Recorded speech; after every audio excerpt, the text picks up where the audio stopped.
Hi, this is Mike Bale with Banger Inc. In today's session, we're going to talk a little bit about deployment and during the deployment process, some tools that you can put in place to help assure that information is getting put in correctly and also that the information that you want in the system is being put in. And that's using a little feature in the system called Smart Rules, and actually we'll go into Smart Events a little bit as well. These are tools built in the system that allow you to establish rules or make certain fields required in the system or certain information in that field required or valid, and basically set up a workflow that you can establish when somebody's in the system putting in data. For example, if they're setting up projects or vendors or a lot of the stuff that you're going to do in deployment here, you could put these smart rules in as assurance to make sure that while the users are entering the data, they're new to the system and there's certain fields that you may want to make sure that get populated. You can use these tools to make sure and remind the users as they're entering data that these fields need to be put in the system. So for example, in our deployment process, we provide you with a deployment dashboard to use to help track your deployment in the system. And you'll notice in some of these checklist items we have, you're going to have different homework items in there. So for example, in the accounts payable class, we're going to have you set up some vendors, set up some customers. When we get down to projects, we're going to have you set up projects. So we're going to use that as an example today. So let's go over to the project screen. And that's going to be under Applications, Projects, and we're going to be in Setup Projects. And if I click on the plus button here, I can set up or create a new project in the system. So you'll notice in the system, there is some fields that have asterisks on them, and those are required. So these are fields that are already going to, require something be filled out in the system. Okay, so you can still apply smart rules to these fields. Like for example, project ID, you want to make sure a particular structure is met or ID size is met. You could put in rules on that to make sure the users are putting the correct IDs in. But what you're doing most of the time is you can establish a workflow as far as what fields do we want filled in and populated when we're setting up this master file data, in this case projects, so that we can have valid data going forward that we want to report on. So in a lot of these cases, these fields aren't required, but they may be required for your organization. So what you can do is spend some time going through the project information screen, for example, and define what fields you really want to make sure are filled out by the users. So for example, you may want to track project type, because you've established a list of different types of project and you want to be able to report on this down the road using the dimensions or P&L by single family projects, for example. So, you can go through and pick and choose and decide on, all right, I want the project type field to be required. We want customer to be required. We want ship to contact to be required, which is going to be pretty much the project address. A big one is we want to make sure we have a project manager set up on each project, because we're going to do our approvals through project managers. And if something gets entered in when we're live and there's no project manager, it's not going to know who the approval goes to. So we'll definitely look at that one. But you can go through here, and this is just as not in the project setup, but anywhere in the system, customers, vendors, also data entry. When you get into data entry, when you're entering a vendor invoice or AP bill, what fields do we want to make sure are filled in? Or what rules we want to make sure that, this expense account wasn't used for this cost code or something like that. You can define all that in this smart rules. So we're going to keep it simple for today. So what I would suggest is go through the entry screen and find the fields that you want to apply some rules to. So we'll use the project manager field. If I go to additional information, There's some other fields here. You might want, this is a big one here. We'll do this, dimensions. So as you'll find in Intacct, you're going to have tons of power and flexibility in reporting financials by what's called dimensions. So you want to make sure that each project has a department, has a location, because we're going to use that in our company. So, if I come in here, we can say whether it's commercial, residential, and what location, so there's different locations in this setup that they want to use. So we can make those required. So we'll focus on the department, location, and some other areas in the system as well. So you can go through these fields. Give you an example. Let's see. Yeah. So another example might be on the customer record. So for example, we really want to email out customer statements, invoices, all of that good stuff that this product, makes available out of the box. Is I want to be able to send out a lot of stuff via email. So when we set up our customers or set up a new customer, what do we want to make sure is required on that customer? Well, one of the things is we definitely want the email address field. So, you can use that as a criteria and, make a rule that says, hey, there's no email address for this customer.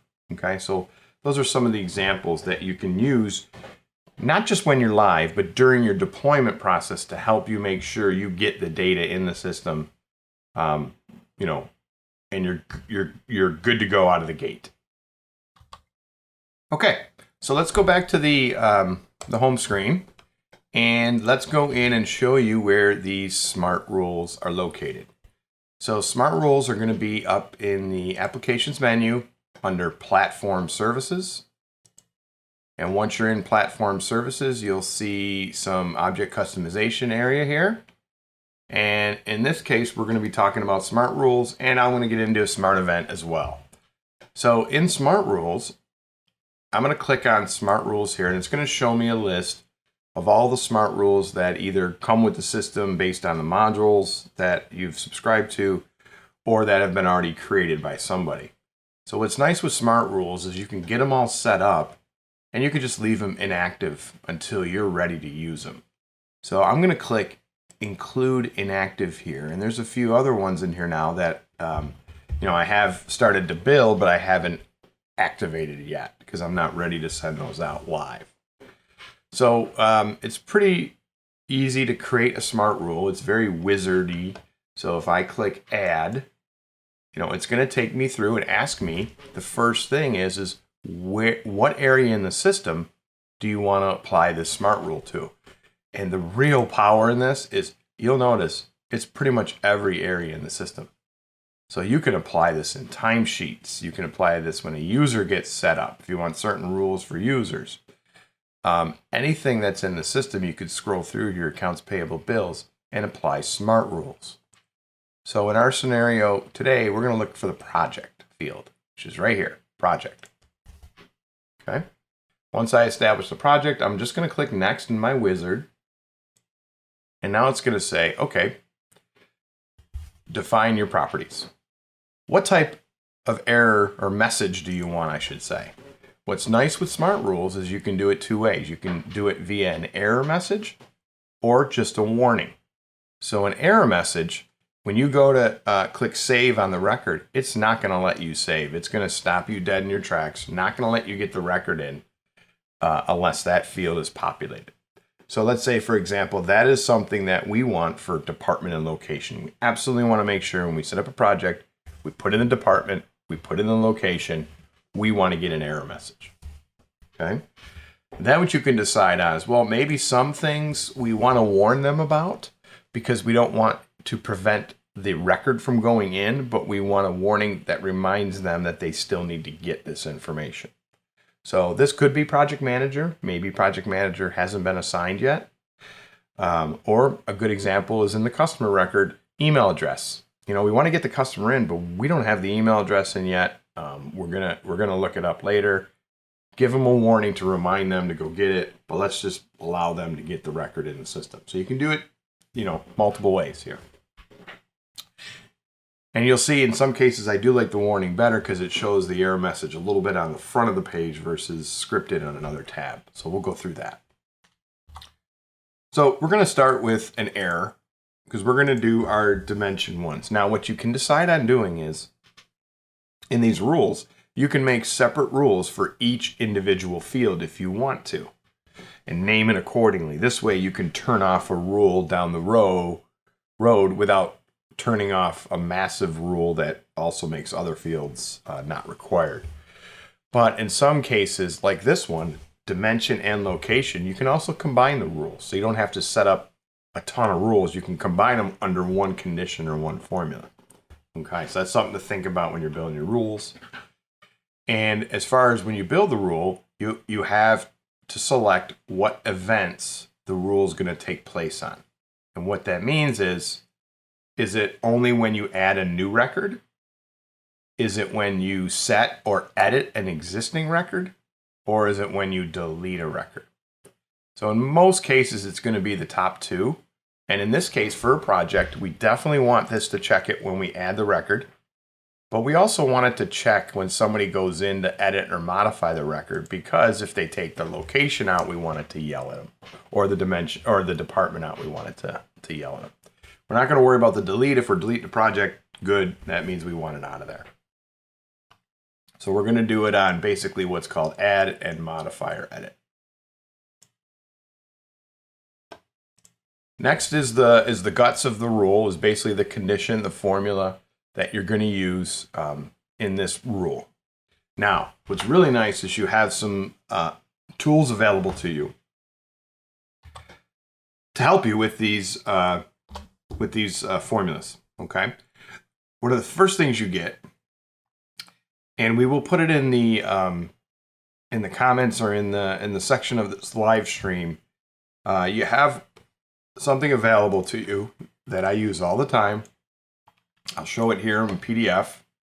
Is something called a customization services, smart events, and smart links. It's basically a tip sheet. And what's really nice is it goes through some examples of smart rules and how to build them. And my favorite is it goes through on the second page and the first page, for example, the formulas to use and what the operators are and what, some different methods that you might use as far as current day, weekday, some date fields, stuff like that in here that are going to be useful when you're building these conditions. So really you just have to read this chart. We're going to use the and, which is the two ampersigns, greater than, less than. It's all here for you. This is available, I believe, in the Intacct help as well. But like I said, we'll include a link to it in this session as well. I'm going to move it out of the way on the other screen for now, and we'll move on. Okay, so the other thing you have in addition to the tip sheet is over on the top right. Obviously, we need to know what fields are available or what fields to use for this condition. So based on the first step, we selected the project record. So basically that's that project setup screen. And if you go to the top right, you'll see a button over here on the right called Field Lookup. So if I click that, based on the area that I selected, which is project, it's going to give me the fields that are available to me to use in my conditions or formula. Pretty much every field on that project setup screen, along with any related data to the project as well. Okay. So what you want to do is go through the projects sheet here, and it's in most cases in alphabetical order. And you want to find the field or fields that you want to use in this condition for your rule. So like I said, I want to combine, I'm going to use the department rule and the location rule all in the same condition. So I'm just going to check on department ID, which is right there. And then I'm going to search for location. And so I can see right here, location ID. And I want to use the IDs because that's the field that's going to be on the record to look at. So I'm just going to select them both for now. You don't have to do them one at a time. You can select all the ones that you want to use in this if you're building it together. I'll click OK. And now the fields come in for me. Okay. And now, if I go over to my tip sheet here, I can come in and I can build my record. And what you're trying to do here with smart rules is return the true condition. Okay. So this is kind of a good chart that lays that out. So is the condition met? Yes. So this formula needs to say, here's what we want to happen. So in this scenario, we want, and I'm going to go to my formulas here, project department to equal, which is a double equal sign. See this right down here, equal to. And now in this case, we could type in true. And what that means is we want something filled in there. Okay. It's not going to let you put an invalid department ID in general on that field. So we can just say we want it where it to return valid if the department ID is filled in and the project location is filled in. So in this case, I want the and operator in there as well. And the and you can see here on the form is the 2 ampersands. So now we can say and you could then go to location ID, do your equals again. True. Okay. So that basically says make this valid only if the department is filled in and the location is filled in. Okay. Okay. So we have our condition in. Now the last section of the smart rule properties is when that condition is not met, what error message or warning message do you want the user to see? So this is the real cool part, is you could really type in anything you want the user to see and be extremely specific on what they need to do when they enter it. So this is purely, free form, type in what you want to see.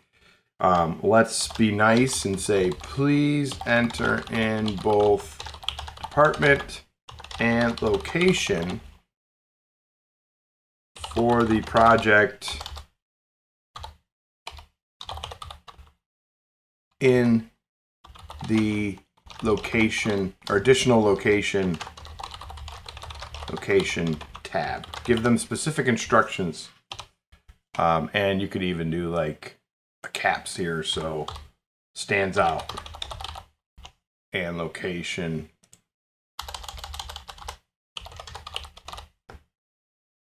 And location for the project in the additional information. Sorry about that. I got location on my brain. Oops. Additional information tab. Okay, so you could assign that. It's going to be an error message. It's going to be when somebody's in adding a new project or editing an existing one, and that'll prevent them from taking one out. And then we have our formula in here. It looks like I put some fields on accident there. Basically, department ID, something's filled is not blank, and location ID is not blank. And then here's the error message.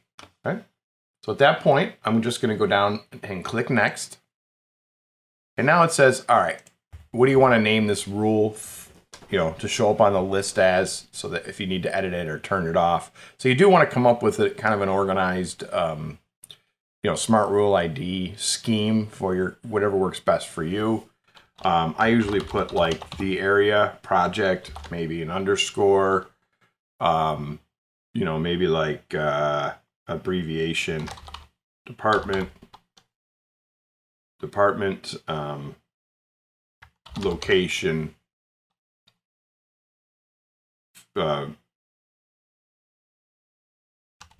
field or something. Okay, something like that. And you can put a description on here as to what this pertains to as well. In this case, I am going to make it active because I want to take a look at it next, but you could start it as inactive until you're ready for it. So when I click done or save, it will save this rule, and that is now automatically in place. So right now, if somebody's in the system entering a project, it's going to yell at them for department location. And let's create one more. Let's create the let's do this. Let's create the warning on the customer. So let's go and click add here. And now I want to do it on the customer record. So I'm going to go to customer here, click next. And I want this to be a warning message.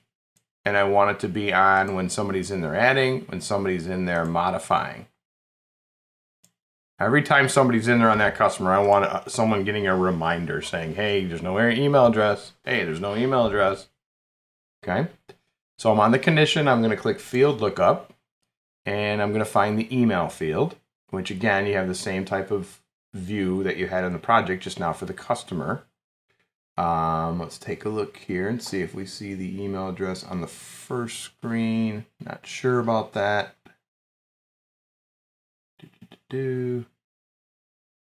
Believe that email address is going to be on the primary contact. So this is a case where the customer is the main record, but how it keeps track of the contact information is associated in a related field. So in this scenario, the related field that we want to pull the email address from is the actual primary contact. That first screen is where the email was. So if I open up primary contact, now you'll see the fields that I can look at, and one of them should be primary email address. So I want to check that field off. That's the field I want to use. I'm going to click OK.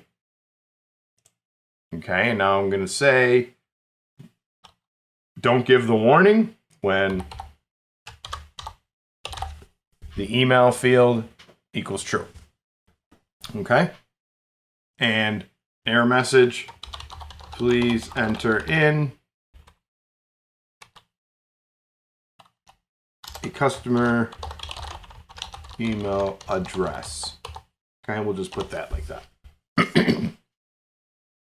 Okay, next, I'll call this customer underscore email, and that'll be good enough for now. Done. That's active as well. So now to show you how it works is, now, did I put that as a warning? Let me double check again in there. Let's go back into vendor email. And this is good because if you do need to edit anything, you come right back into here. You don't have to go to next. You can just grab the drop-down list and go to that field that you're looking to fix, which is the properties area. Yep, okay. I did do it as a warning, but if I change my mind and want an error, I can come back and do that here. Okay. Just wanted to make sure. Okay, so we have those smart rules in place. So to show you how that works, for example, I'm going to go over to my general construction company. And I'm going to be a user and I'm going to set up a new project. So I'll come into here under applications, projects. Under projects here, I'm going to click the plus button because I'm going to set a new project up. I'm going to give it an ID. We'll call it 19100. Just call it test project. Pick the category, the project type. So you would go through and fill out all your fields. I'm going to skip some stuff here. And so, for example, we have project manager, which I didn't make required in this sample, but this is definitely one of them. But you'll notice here under additional information, down here, I have department and location. So let's say I put the location in. It's going to be the Dallas location, but I forget to put the department in. Okay, so the department is blank. When I go to click save is when you'll get an error message. Smart rule has been violated. Please enter in both department and location for the project in the additional information tab. So exactly what I typed in as my warning and allows the user to read it in detail and say, oh, it's in the additional information tab. And in that case, they would just click go back, go to the additional information tab, fill in the department. Okay, and let's say, for example, oops, I deleted that on accident. Location, save. They're going to get the error again because it's department and location. This one, I don't mind combining the two because they're right next to each other. They're easy to find. So in that scenario, I would say definitely combine it. It's one rule for you, and they're all in the same area. Oh, yeah, forgot that too. Okay, once I fill it in, user can save it, and now no error messages. Okay. So you could do that for various fields on that record and get the information you in set up as they're being inputted, and also going forward when you're live for new projects setting up, especially for users who are new, under some stress, and new software. They don't have to have a little chart next to them or a little sheet. Okay, what fields do I go into? They can use these. We can use these warnings and errors to kind of guide them along the way. Okay, so now let's go over and take a look at the customer one. So accounts receivable customers, I'm going to set up a new customer, and we'll just call it test. Okay, so there's various fields for the primary contact. You can put first name, last name. For the customer, the address of the customer, city. So these are all fields that you could make required if you want to. So there's the email address. We're going to bypass that for now. And I'm just going to look through real quick to see if there is any required fields that are going to give me an error regardless. And really, there's not here. The only real required field is name. Sorry about that. As you see, there'll be name. Okay. So I'm going to leave that all blank here for now. And we'll see what we get. So right now, I don't have an email address in. If I click save now, remember, this was a warning, not an error. So in this scenario, the warning comes up just on the very top, and it again shows you your message. Please enter in a customer email address. But this is a warning, so it says, hey, if you want to ignore this for now, just repeat your action. So click save again. So if I want to ignore this for now, I can click save, and it will allow me to proceed without the email address. And there's my test vendor. If I click edit again and go in, and I fill in more information, and I click save, I'll still get the warning because it's also on the set or the edit function. But in this case, I'm going to go ahead and fill in the email address. And when I fill it in and click save, I don't get any more warnings in the system. And I may have I may have put it on the wrong email warning. Let's see.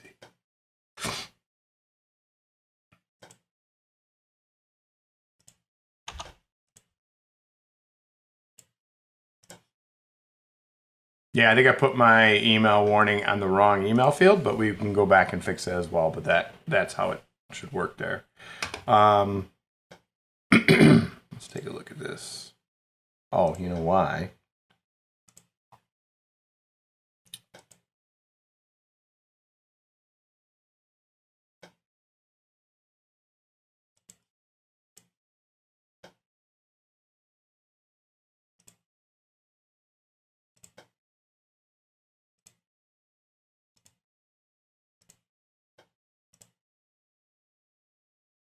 I think it wants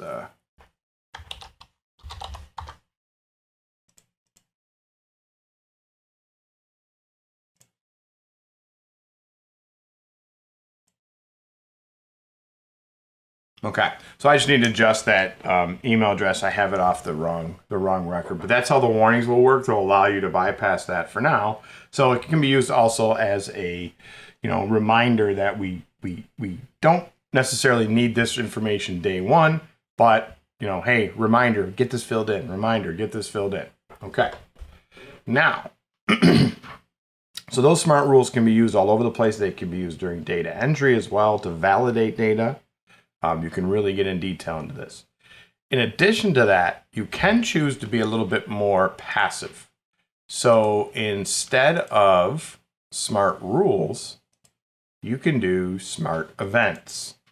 And what a smart event, or I should say what one of the things a smart event can be, is an email alert. So for example, I had forgotten I set one up the other day, and while we were doing data entry and showing the setting up the jobs, you may have heard a ping on my email.